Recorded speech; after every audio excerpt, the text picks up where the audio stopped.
Hello, I'm the Doxology Critic, and I review it so you don't have to. Wait a minute, that's not my intro. Anyway, welcome back. Last time we took a look at WWE 12, the game that would revolutionize and overhaul the mainline series as we knew it. So now it's time for another yearly sequel. Let's take a look at WWE 13 featuring CM Punk on the cover. Let's pop this bitch in and see how it holds up. Well, the first thing I can mention is that the gameplay itself is the exact same as WWE 12, which isn't a bad thing in any regard. As you saw in my previous video, I felt that this change in controls was very well carried out, and there's not really much new to talk about with the gameplay. It plays, feels, and even looks like WWE 12, which is the yearly WWE game, so go figure. But luckily, this is YouTube, not 2K, so we actually get new and improved shit every year. And with that being said, let's not waste any time and go straight to the one thing this game is known for. For it being the first unofficial showcase mode, WWE 13's Attitude Mode is fucking fantastic. It starts off in 1997 and goes through pretty much every notable moment of that era. Attitude Mode consists of 7 chapters. Our first chapter in this glorious tale of Attitude is the Rise of DX. Now obviously this chapter largely focuses on Shawn Michaels, Triple H, and The Undertaker. Now the main important part about this mode is the fact that a lot of the normalities of a showcase mode debuted here. The historical objectives are goals that you must hit or that happen in the real match. Sometimes it can be just a move, or others, you get rewarded with these beautifully recreated cutscenes. And also, sometimes even recreated promos. Like, it's cool that they actually took the time to recreate the entire Three Faces of Holy cutscene. And not only that, for some promos, they actually use the real audio. My main mandible up high. Down low, ow, you're too slow. Hi, dude, you really are eye candy for the chicks. That much I know, Daddy, but you gotta tell me about this wacky match. Falls count anywhere. Dude, as much as I've dreamed about destroying Hunter Hearst Helmsley, I know you have. They also got JR and the King to come back and re-record a lot of the lines for this, for the in-game commentary.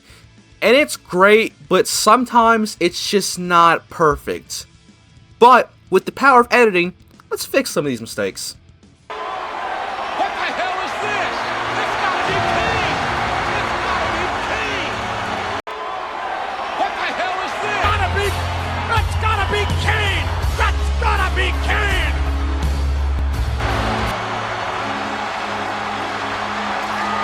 Oh my God! He just ripped the door right off his hinges! Apparently, the Hell in a Cell match is now officially, oh my Lord, he's trying to throw him off the top of the cell. One more time for everyone at home. Good God Almighty! Good God Almighty! He killed him!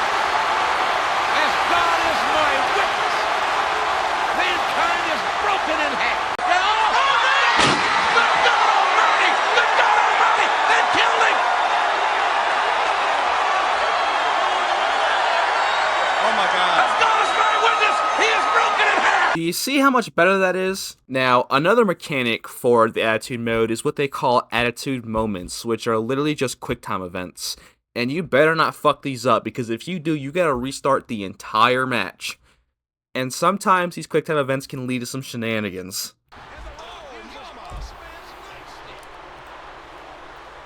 And he fucking no-sells it?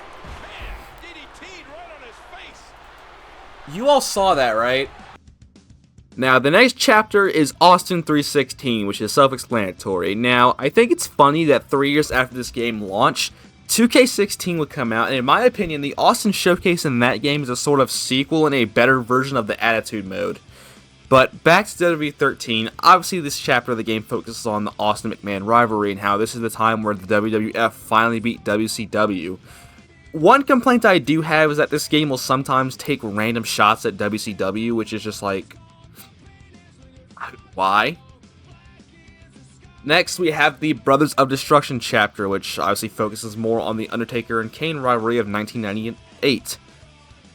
Which, this chapter's okay.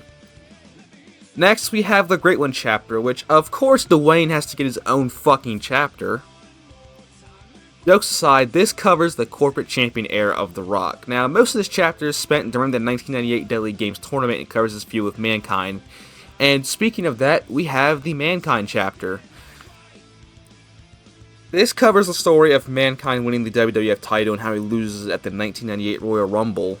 And I will say, I was disappointed to see that they didn't really accurately recreate the whole I quit part of that, which kind of sucks, but whatever.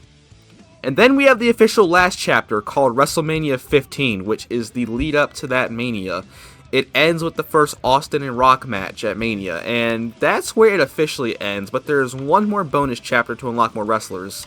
Guys like The Godfather, JBL, Farouk, Edge and Christian, and even debut Y2J.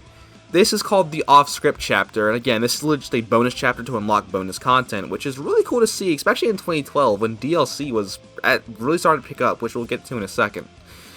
Now, there are also just bonus matches. Now, these are not required, just bonus unlocks, kind of like what 2K16 would do with its bonus challenges.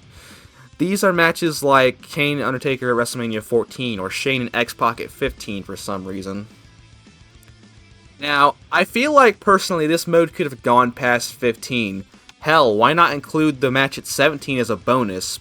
But without that, this mode is sick as it is. It gave us a bunch of legends for the roster, but it isn't great. There's a lot of key players missing. Guys like Steve Blackman, Kai and Tai, the Dudleys, the Hardys, which I ended up making the Creation Suite. Now, yes, both teams were in TNA at the time, and in fact, Jeff, according to him, his prime year was 2012 and 13. But a majority of this game's DLC did add a lot of Attitude Era content like Too Cool, Rikishi, Val Venus. Yeah, Val fucking Venus. But the base roster is okay, don't get me wrong. We have the big names like Cena, CM Punk who's on the cover, but we also have guys like David Otunga and Justin Gabriel. But we did get the new and returned Brock Lesnar, but clearly this game was not marketed or for the 2012 WWE audience. Even Create an Arena, which finally allows you to customize the stage, has a lot of late 90s and early 2000s stage designs. You can make the SmackDown Fist stage and they just give you all the logos. Hell, I even made this custom NWO sold out arena. Now, today we have community creations where you can get whatever arena you want, and it's a big help, but I do kind of appreciate when they actually just give you the shit to make the content yourself. This game is just really damn good. As you guys know, I'm a sucker for late 90s and 2000s WWE. And this showcase really got me to learn more about the Attitude Era with me not being there to watch it. But let me know what you guys think about this game. Tell me some personal stories in the comments. And stay tuned because next time we're going to take a look at arguably the best WWE game and the last game made for the PlayStation 3 and Xbox 360 generation, 2K14. I'll see you then.